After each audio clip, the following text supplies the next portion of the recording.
In 2006, a group of families approached me and talked to me about a movement that was sweeping the nation at that time to pass state legislation to mandate that proven autism therapies be covered by insurance. At the time, we only had 10 behavioral therapists in Michigan, which is a key therapy for children with autism. The family said, we can't get a meeting with our elected officials in Lansing, and I said, well, we have an office in Lansing. Nancy Moody was running it at the time, and maybe we could help you out. I had not been previously involved in legislation, and I really had no idea what I was getting into. By that time, I believe most people in Lansing really didn't care about my daughter or care about people on the spectrum. One of my early meetings was with a bright, energetic, passionate state senator. Her name was Gretchen Whitmer. She immediately shifted my view of leaders in Lansing. In many cases, I had to explain about autism, sometimes over and over, the therapies, and what is possible if we just changed our mindset and our approach to dealing with these children. Senator Whitmer knew the right answer before I even talked to her. I didn't have to convince her then, and certainly don't have to convince her now. Over the next 6 years, we fought for coverage of Michigan's children on the spectrum. She was a constant and steady partner. Asking for legislation to mandate insurance coverage is tough. We had formidable opponents, and it took 6 years to get that done. Senator Whitmer, as Senate minority leader in the Senate at that time, worked closely with Lieutenant Governor Gala and Senate Majority Leader Richardville, who are both here with us tonight. She demonstrated that you can work across the aisle, collaborate, and pass bipartisan landmark legislation. And since it was passed as a measure of success, we've gone from 10 behavioral therapists in the state to over 1,000.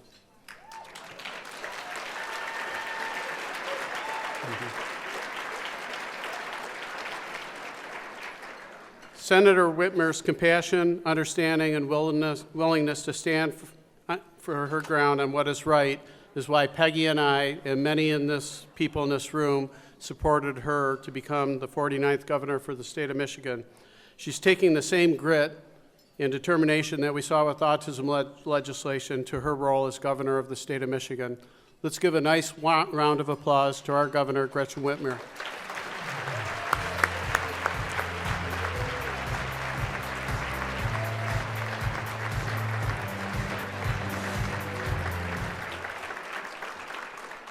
Thank you. I appreciate that so much, and I appreciate the work that you do. And Dave and Steve, starting this phenomenal organization 10 years ago, how far we've come. And I am so incredibly grateful for your work, and I want to congratulate you on the 10-year anniversary.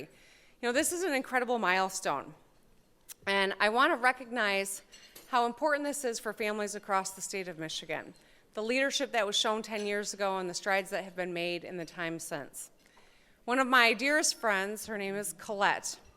13 years ago, her son was diagnosed with autism.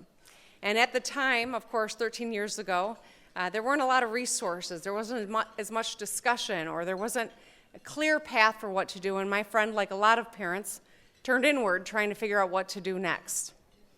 Eventually, she decided to turn outward, and she turned so far outward, she became an advocate and started lobbying down in Lansing as well. And she asked me to join her in trying to build a sensory room in our public school and the elementary school in East Lansing. And she said, the only way we're going to do this is by having the ultimate sensory experience. And so she talked me into jumping out of an airplane with her to raise money for the sensory.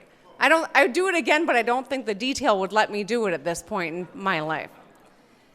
But you know, I think about my friend Colette and the families that I've met who have got remarkable children and who simply want to make sure that they've got every opportunity to live their best lives and up to their potential, and how much work we have yet to do.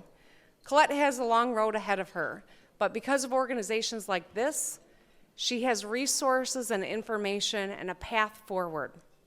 Because of the hard work that this alliance does, thousands of people across our state are now getting critical care. Your early work in autism insurance laws of 2012, led by my good friend Brian Calley, who I see here,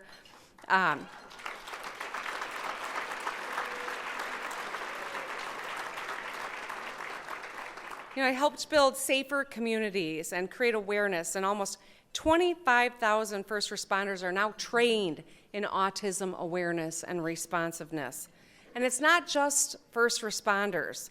You've helped train thousands of caregivers and healthcare providers to spread awareness and to better serve people who are affected by autism. And dozens of businesses in our state have adopted autism benefits for their employees because of the work of this organization.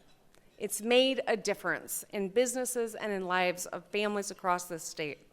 So I want to commend you for your work for bringing down the unemployment rate for people with autism. The work is vital to ensuring that people with autism have real paths to a good job and can build a great life for themselves right here in the state of Michigan. And it's crucial to growing our economy. And we still have a lot of work to do, but I want you to know that I recognize how important this is, and I am going to be an ally and a great partner as we continue to push forward and make Michigan a great state to be home for not just, you and me, but for every family and every person. This is a great state, and the greatest thing about this state are the people who call it home. And we're going to make this a wonderful state where you can get ahead. Even if you've got a hurdle in front of you, we're going to level those hurdles, and that's what this is all about. So thank you all for inviting me. Thank you for the work that you do, and I look forward to our continued partnership. Have a nice evening.